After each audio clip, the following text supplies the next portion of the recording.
The Preemie Foundation of Jamaica has received $1 million from the Usain Bolt Foundation to fund the procurement of medical equipment.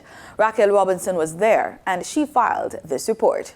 Founder of the foundation, Sharika Sterling, says the non-profit organization is centered on highlighting mothers who have prenatal births.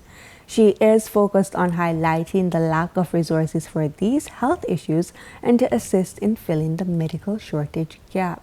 The aim of the foundation is for us to come together, to understand that there's a need, to understand that there's something that can be done, and to seek ways in which we can help in our own way. Chairman of the Usain Bolt Foundation, Winston Wilkins, while speaking at the Toyota Jamaica office in Kingston where the event was held recently, also acknowledged the shortage of medical equipment in the public sector for prenatal births.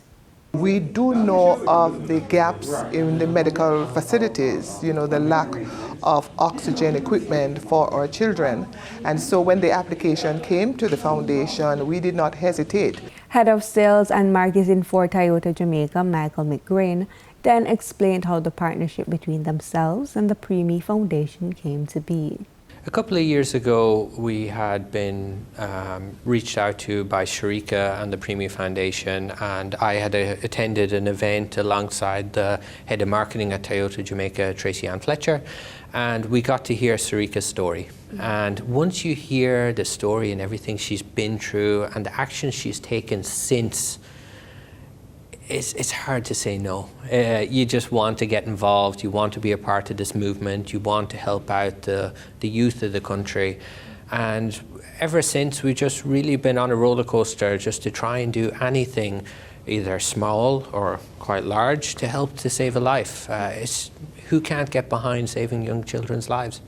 Sharing statistics regarding prenatal deaths in hospitals, State Minister in the Ministry of Health and Wellness, Juliet Cuthbert-Flynn, notes the need for these equipment. She says Jamaica is not where it needs to be in the sector. 7,000 births happen at Victoria Jubilee annually. 7,000 births. And when you look at the neonate death rate in Jamaica, I think last year it was 11.2 or so, thereabouts, right, doctor? About 11.2 per 1,000 births. So think about that. We are not where we should be. There are some countries, first world countries, that their neonate death rate is 1.5, like in Finland, Iceland, 1.5 per 1,000 live births. And in Jamaica, it's 11.2 per 1,000 live births. And most of those are from premature. The Preemie Foundation is calling out to the public to continue to improve awareness about prenatal births so that the conversation can continue to create more and better opportunities. Reporting for PBCJ News, I'm Raquel Robinson.